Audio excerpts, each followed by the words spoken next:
ndayironka n'icupa rimwe ariko mu minsi yahera narabona nayaronka asha reka pfuma ntiyapfana mu byaranje shantare pfume ndabaye ko bari n'icupa rimwe nomukura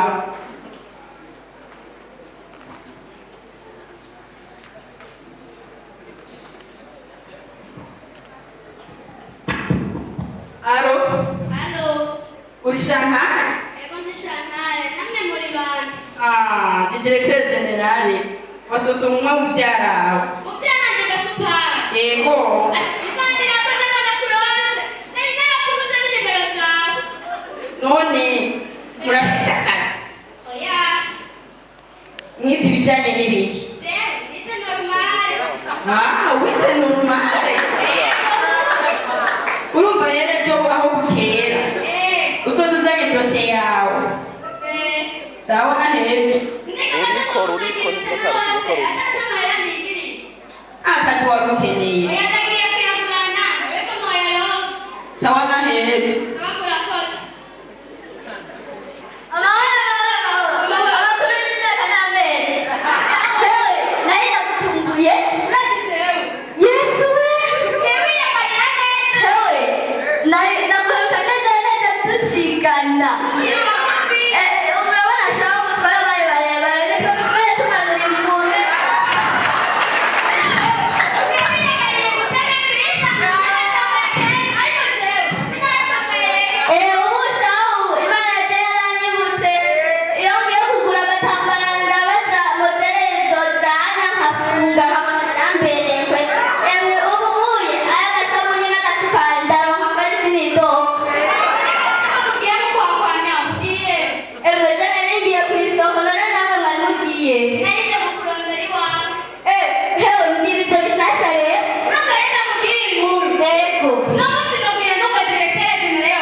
Ariko muri uno mwanya nta mwanya mfise ngiye mu nama genda uzogarukeje basi kumusigana na dosiye yanje basi ashuka ngenda bivamo basi reka ngende ariko gamani bitwa ngo ni mubyaranje ariko ariko aramwibukira natari n'ibihumbi 10 byanje nta kundi reka mve kugenda ndabe ko yonama n'ako kazi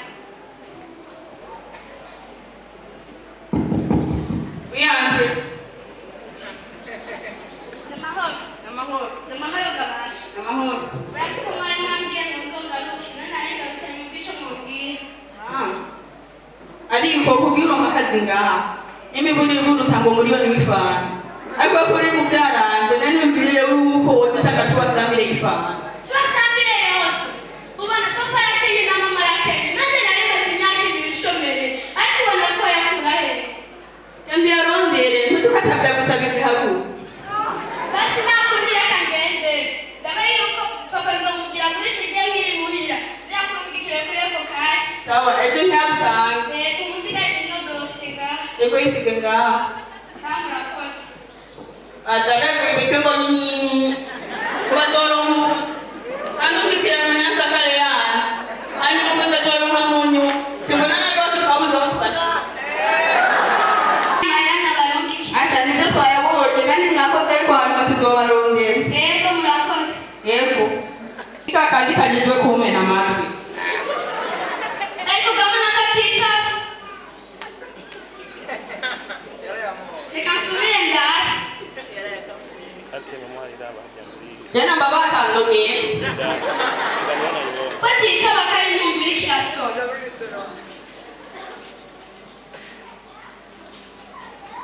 reka nsohoke ndakabisha akundi kandi aciye ayiti namahoro ndabasha namahoro mbega ndabasha ko mbona munsi y'akanyamuneza muvuye aho kanyamuneza ubona ni uko Yesu ari muri twebwe. yesu yambika muri bimwe ko baranumva indirimbo ngo yesu ni muremure ubona yambika nawe Yesu ari mu mutima. mbega ndabasha muvuye Tuvuye gukora gusenga muri Pente. yo muri pete cyandika profete Ferdina baravuga batazi ya padiri baravuga bati bimo byinzira umuntu ibibuga biramuguruka ndetse n'abashomeye bakaronka akazi Harya nene ashaje ngo kumva inkuru zacu jewe mojoje tuyagira. nuko direktere wajejere y'amasosumo nuko nari nicareye muhira nkanuka telefone bati waje tuzanye dosiye yawe ahandi nanuka ko nari nigirira ndagurana amadagere ngoshikeyo ngo bagiye mu nama ndataha ngo subireyo kandi bambwira ngo ati ngomba kutange kubifanayo ibihumbi 300 ndavuga ngamana ariko nje ntoyakurayo kubera ngo yakende ofisi y'inka ndayigurisha hama ndayamushira acambwira ngo ati ngo yayabonye ngo twakoze kwazondondera ayamezi abiri atarantelefona kuva uwo munsi sindumva nyagara Ijambo ry'Imana ritubwira ngo uwizeye umwana w'umuntu aravumwe.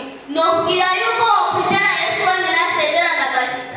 Abana b'abantu baragusezeranira ikintu muga ntibagishitsa. Ariko Yesu wenyine igihe kigeze iragushikiriza icyo yagusezeraniye. Kandi rikongera riratubwira ngo Imana si umuntu ngo ibashe kandi si umwana w'umuntu ngo risubiremo. Icyo yagusezeraniye izogishitsa. Rero wizere Yesu wenyine warizeye mubyara wawe ariko ntacyo yakumarira. Nokubwira yuko wokwizera Yesu asezerana agashitsa. Nkajya wo kwanizeye Yesu nararonse akazi. ashaka cyaho kuvaho ntanguriye gusenga nararose akazi n'umugabo iby'ibanze sino bisanzwe nari nikeneye umugore ifite imitwaro myinshi nari nkeneye umugore nkarondera akazi gasupari gutya yari yaramaze ahubwo wongeye kaguriye maketa yajya amamiliyoni n'akarato kari karambereye ko kubera gasupari je naragiye kagenda akambwira ngo zana ngo miliyoni bivana babwira ntambwira nyakubahwa tigenda uwurondere maze kuwurondera nkawumuha akambwira niko nzokurondera natangahera amezi nkamurondera nkamubura umunsi umwe sinzi ukuntu nari ndiko ndagenda mw'ibarabara duhura n'umukristo asengera muri Repentance najya nyene duhuye ambwira ngo urafise ibibazo sinzi ko yari yeretse kuri jewe nyene izo de nazo aratangura arambwira ibyaje byose nanjye aho Rabino. sinzi ukuntu yari abibwiye byose acambwira n'ibyaho n'ibitangaza birakorekera acambwira n'ikuba muku barasenga nanjye ati naho nzogenda ndahashitse umukozi w'Imana imucishije mu kanwa nza numva